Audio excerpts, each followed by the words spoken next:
On the night of October 1st, 2017, a gunman opened fire on a large crowd of concert goers at Route 91 Harvest Musical Festival on the Las Vegas Strip, killing 59 people and injuring 527. Between 10:05 p.m. and 10:15, 64-year-old Stephen Paddock of Mesquite, Nevada, fired hundreds of rifle rounds from his suite on the 32nd floor of the nearby Mandalay Bay Hotel. About an hour after firing ceased, he was found dead in his hotel room from a self-inflicted gunshot wound. His motives remain unknown. We are living in terrible, terrible times. That's right. I know some of you guys are older than me and you guys have seen some really, really tough times, but since I've been alive, I haven't seen times like these. Wars, rumors of wars, so many hurricanes that I can't even keep track of. I can't even keep count of all of the names for the hurricanes that are taking place. I think there was another one that kicked off just recently that the people in Alabama are dealing with, or people in Atlanta are dealing with, but we are in very, very tough times. And then when you bring it closer to home, and you begin to look at what's going on in our community, it's alarming. The statistics are staggering. There are so many statistics that prove that our community, we as a people, are in trouble that I couldn't even put them all down for this talk. I just had to gather a few of them. I said, there's so many things that are going on in our community that's pulling us down, and it looks awfully hopeless. And so I just want to share a few statistics with you guys, specifically in our community.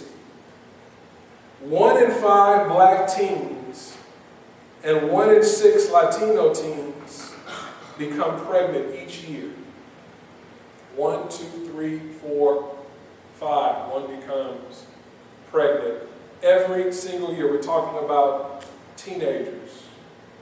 40% of black male high school dropouts are in prison, on parole, or on probation. 98% of gang members are either dead, in prison, or maimed for life. 1 in 6 Americans live below poverty. That's the highest since 1960. Over 146 Americans are poor or low income. More children are living in poverty today than in 1975. 29.2% of African American households with children are dealing with food insecurity or food scarcity. We have a homeless crisis in Los Angeles. That's the best word that I can come up with, a homeless crisis. If you drive along the freeways and you exit over near 9th Street, you see people with tents, trash everywhere. There are so many homeless people that they're not only in downtown, they're spilling over into the communities. And the government is scrambling, trying to figure out how to deal with this homeless crisis. And then we look at our communities and we see all of the gang violence. We see the graffiti on the wall. We see trash everywhere. We see the blatant disrespect where young people don't respect older people. We are in terrible times. The Bible says that in the last days, perilous times will come. And I believe that we are experiencing those perilous times right now. It's hard to turn on the TV. It's hard to go on the internet. It's hard to open up your phone without being bombarded with all of the challenges of life. So many things. And it's so easy for us to, as we begin to look at everything that's going on around us with all of the hurricanes, with crazy people taking guns and shooting up innocent people. I mean, lives have changed forever as a result of what took place in Las Vegas. It's so easy for us to look at everything that's going on around us and conclude that it is utterly hopeless. That the whole situation is hopeless, that it's so hopeless that there's nothing that I can do about it. And since the situation is so hopeless, I'm going to do nothing at all. Right. And I know you're saying, wow, it's just, do you have to hit us with this sad stuff? Pastor, why not just not look at the internet? Why not just not look at the news? I don't look at the news that much, but it's hard for you not to hear about all the things that are going on in our community. And then you add to that the challenges that we're experiencing in our own life. Yes. Our own personal challenges, right? The people that we know, our children that are being rebellious in our own home. Our grandchildren that are being rebellious, right? Many of us in this room, we have people in our family that are in prison. And so even our own challenges can sometimes appear to be overwhelming, and it can seem like it's hopeless. And when you look at a hopeless situation, there is this tendency to do nothing at all. Because there is so many problems in the world, and I can't personally solve all of these problems in the world, then I guess I'm just not going to do anything. Right. Hopelessness. But what is the call of the church? What is the call of the church? What is the call of Christians? When we are surrounded by so much hopelessness, when we're overwhelmed by challenges and overwhelmed by problems, what is the call for the church? The Apostle Paul, he talked about how we as believers should respond to the social ills of our day when things are so overwhelming around us, how we as believers of Jesus Christ should respond. And he said this in Galatians chapter 6, his letter to the Galatian church. He says, so let's not get tired. Some translations say, let's not become weary. He says, let's not get tired. And I think that Paul said, let's not get tired because he recognized that it's so easy for us to become weary when we are overwhelmed by all of the challenges around us. Right. And so Paul says that our response, the believer's response, not just the church, but your individual response should be that you not become tired. Tired of what? Weary of what? Of doing what is good. This word here for good is a general word. It means to be morally good. It means to be ethically good. It means to be socially good. It means in general to be good. To be a good person, to do good things for people, to people. That is our response to the social ills in our society when they become overwhelming. He says, let us not become tired of doing what is good at just the right time. Just the right time. Some translations say in due time. He says at just the right time, we will reap a harvest of blessings if.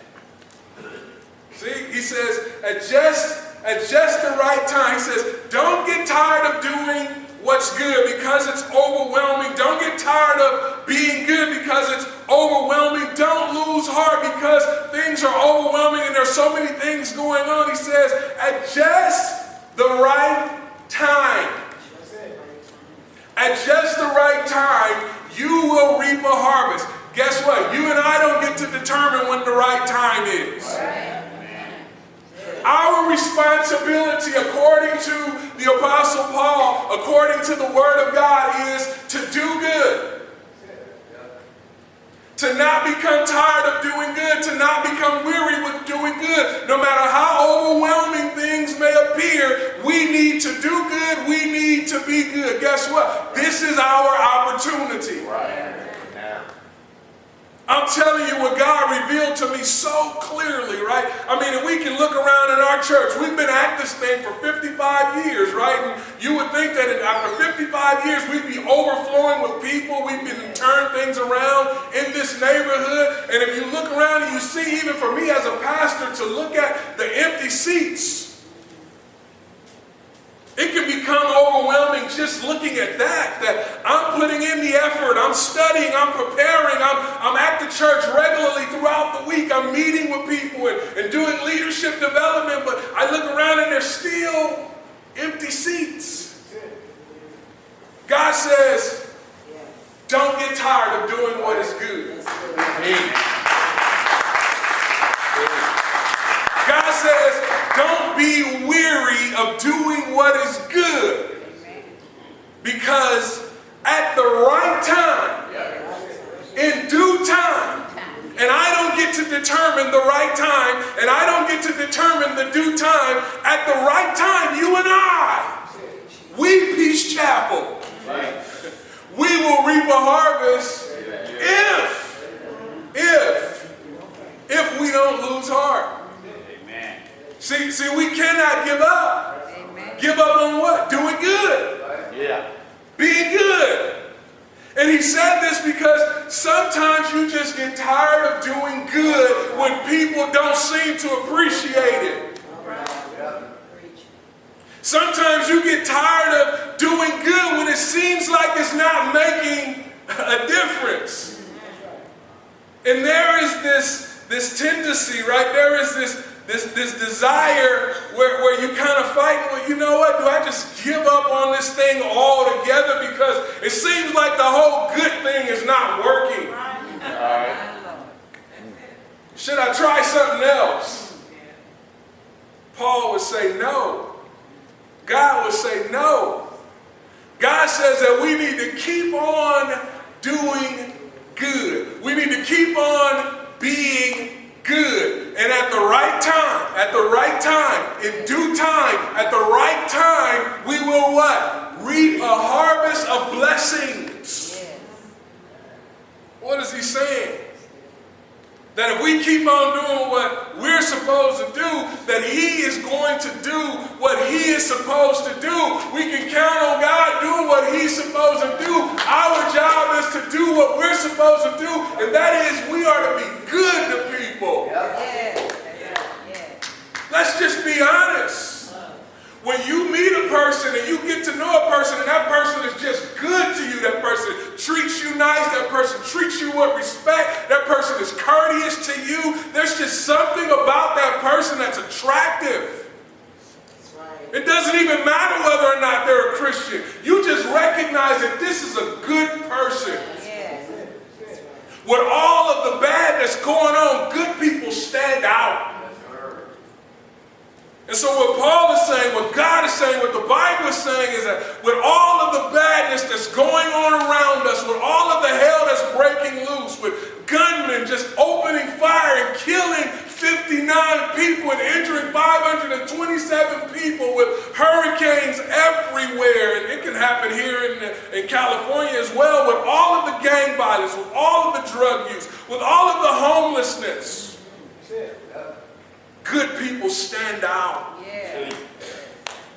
We as Christians need to stand out. Yes. He says, therefore, whenever we have the opportunity, that word opportunity can also be translated time. That as you're going about your life, you're limited in terms of your time because there are things that you need to take care of. And some of us are so consumed with our own lives that we don't care about other people's lives, right? And I'm not saying that you let go of your own life to care about other people's life, but I'm saying it can't just be all about you.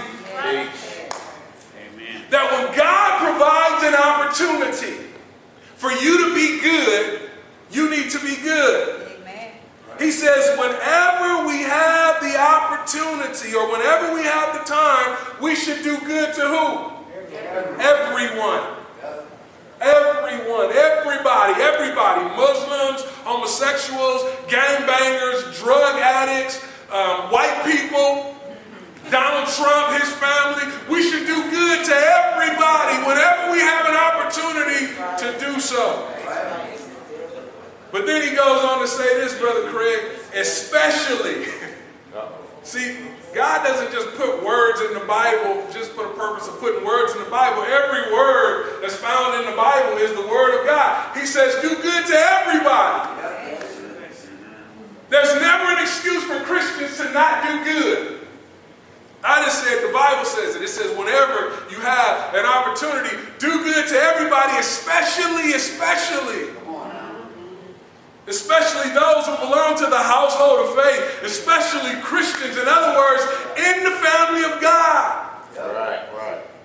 We should especially be doing good for one another. Amen. And I believe, this is just my own personal belief, because I can't see any other reason why this church is not flooding with people. I believe the reason why is that we need to work on that part. All right. See, All right. I'm making it personal. See, there I go again, making it personal. I believe that the reason why this church is not flooding with people is we need to work on that part. In other words, it's your fault. It's my fault. See, some people say if we get the right praise team, that's part of it. We should have a good praise team that knows how to usher in the presence of God.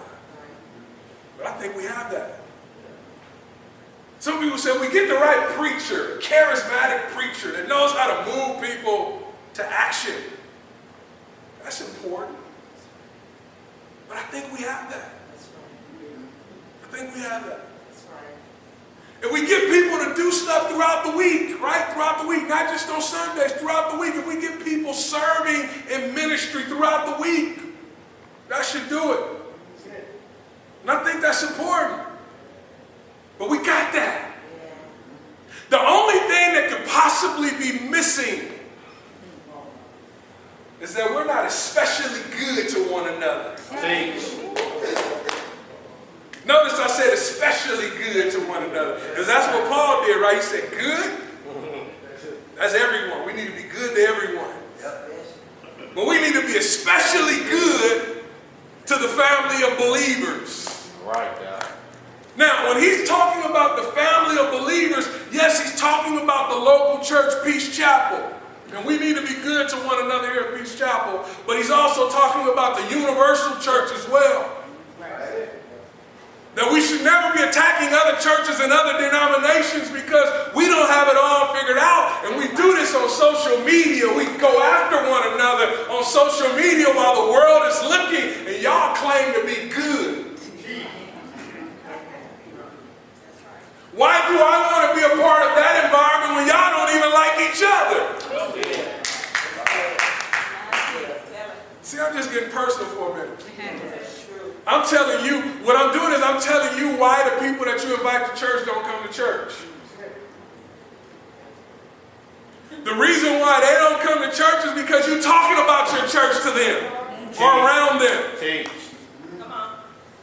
That's not doing good, especially to the family of believers.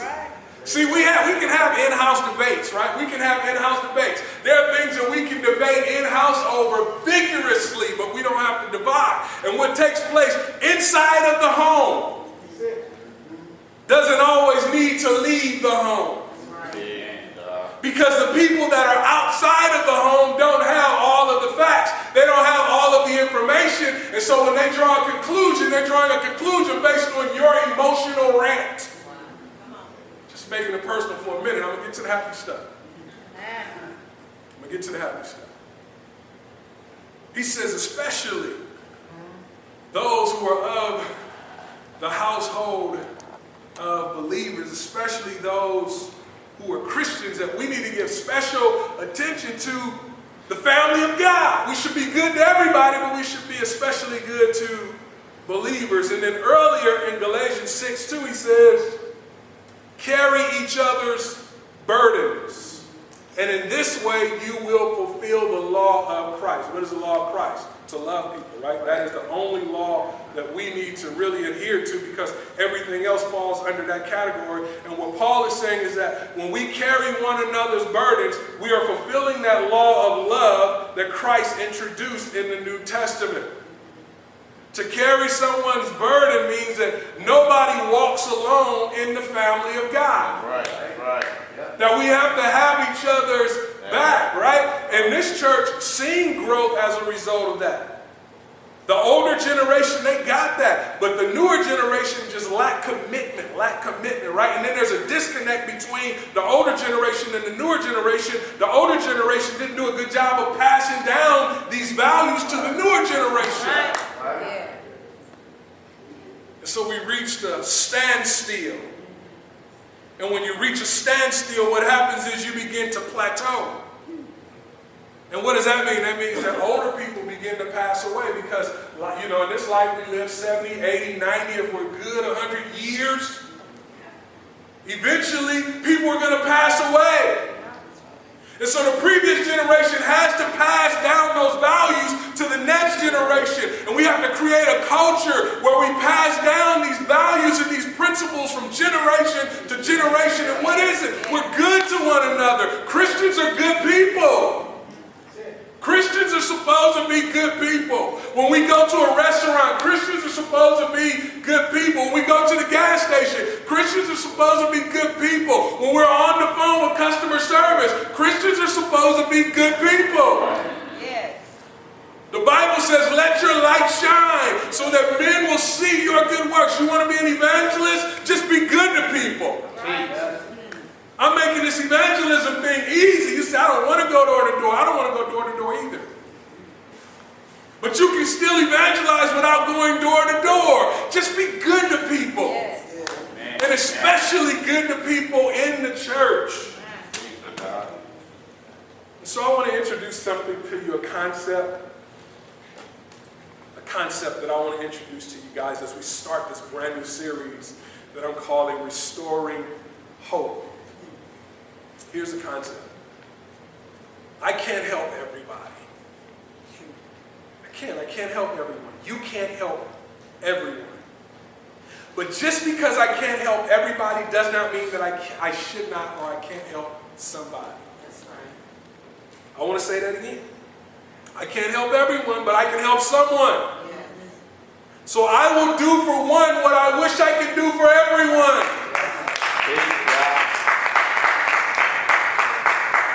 Some of you say, man, these series, can he just preach individual messages? Here's another series. We're starting another series, and the series is Restoring Hope. That is the title of the series, Restoring Hope, right? And this is one that you can participate in. I like Shakira, she says sometimes, turn to your neighbor. Turn to somebody and say, I can participate in this one. I'm making this thing so simple. I'm telling you, I'm making this thing so simple. You cannot do for everyone. You can't. There's so much stuff going on. It's overwhelming. But just because you can't do for everyone does not mean that you should not do for someone. Yes. You need to do it for someone. And see, we learned this thing growing up, right? When we were growing up, our parents used to say as a child, if I do it for you, I have to do it for everybody. The basketball coach, if I let you get away with it, I got to let everybody get away with it. And you probably were thinking the same thing that I used to think. No, you don't. Where in the world did you get that from? Where did that come from that if you do for one, you got to do for everyone? No, you don't. Just do it for me. And here's the thing. I won't say nothing. You won't say nothing. Just do it for me. Where did this thing come from that we pass down from one generation to the next? That if I do for one, I got to do for everyone. And since I can't do for everyone, I'm not going to do for no one. make sense. And I think it came from possibly people trying to be fair. But I'm going to tell you, just for the next 4 weeks, forget about being fair. God's not fair. Look through the Bible. I'm not making it up. God shows special privilege to certain people in the Bible. God is not fair. Your mama and your daddy wasn't fair. And so let's forget about fair for the next 4 weeks. Here is the strategy. This is what we're going to do. We're going to find one person. That's it. Just one person. Not everybody. Just one person. And guess what we're going to do with that one person? We're going to do good. We're going to be good with that one person. Now, Paul said we should be good with everyone. I just want you right now for the next 4 weeks to find one person that you can help. Just one person that you can love on. And be good to that one person. I'm telling you, everybody in the church, everybody that's listening to this, that will listen to this, can participate in this. Everybody can do this. Everybody can be a part of this. One person, just find one person. And what you wish that you can do for everyone, do for that one person. That is the game plan. Just one person. I went to the car wash the other day, and I seen the owner of the car wash. He was out there in the car wash washing cars. The owner of the car wash was out there in the car wash washing cars. He didn't wash everybody's car because he had other things that he needed to do inside of the store. But he was washing some people's car. He could have had the mentality that if somebody knows me as the owner of this car wash and they see me washing the pastor's car, because he did wash my car, I went down there to get him to take out a hat for the Harvest Festival. I told him I was the pastor. I do use that from time to time. And at first I said, well, maybe he's just washing my car because I told him I was a pastor. But occasionally, as I was out there waiting, he would wash some cars and he wouldn't wash other cars. When he wasn't washing a car, he was inside doing other things inside the store. And so when things slowed down in the store and they got busy outside, he went out there and he would wash cars. Now, what if he had the mentality that if I do it for one person, I'm going to have to do it for everybody, then he's going to be all over the place, right? He's not going to be able to do the things that he needs to do inside the store, but he's also not going to be able to help to move with the flow of traffic at his car wash. I can't visit everybody in the hospital. But just because I can't visit everybody in the hospital doesn't mean that I can't visit anybody in the hospital. And so the game plan is this. For the next 4 weeks, everybody can participate in this. Do for one what you wish that you can do for everyone. As I close, I want to give you guys just a few ground rules. Just a few ground rules. First ground rule is, it's better to go deeper than wider. It's better to go deeper than wider. Here's what I mean about that. Wider is easy, right? Wider is general. I'm just going to start this ministry for singles. Deeper is, I'm going to find one single person, and I'm going to invest time in that one single person. Or I'm going to do something for drug addicts. That's wide, that's broad, that's easy, right? Deeper is, I'm going to find one drug addict, and I'm going to go deep with that drug addict. About 7 years ago, I came in this church on a Friday night. We were having Celebrate Recovery. We used to pick up these people from these homes. And there was one particular person that stood out to me. I don't know why, but this person stood out to me. And I went up to introduce that. I felt led by God. God will open up doors. He will provide opportunities, right? I felt led to reach out to that person. This is when we have a lot of people at Celebrate Recovery, more than what's in here right now. We have a bunch of people at Celebrate Recovery. And I went to this one individual out of everybody that was in there, and God just led me to establish a relationship with this person. And in the beginning, he was guarded. He was guarded. He didn't trust me. He had some trust issues with the church. He had some trust issues. We were different nationalities. He had trust issues with maybe blacks or whatever. But I kept on pursuing. I kept on pursuing the relationship. And eventually he let me in. And so I began to invest time with this individual. I actually had him, he would come over to my house and spend the night at my house. And when we had holidays and stuff like that, he'd come and eat over at the house. And I grew to be fond of this individual, right? I really grew fond of this individual. And the individual went weeks and then months without doing drugs. And we would talk regularly. Then I found out that the individual relapsed. And it broke my heart. But I didn't give up. I stayed with him. I made it clear to him that I'm always going to be there for you. I won't give up on you if you don't give up on yourself. And so the individual kept on going with the drug thing, and eventually he ended up out on the streets. Out on the streets begging for money right there at the freeway. Some of you guys seen him. I'm talking about Jose. He was supposed to be here today to give his testimony.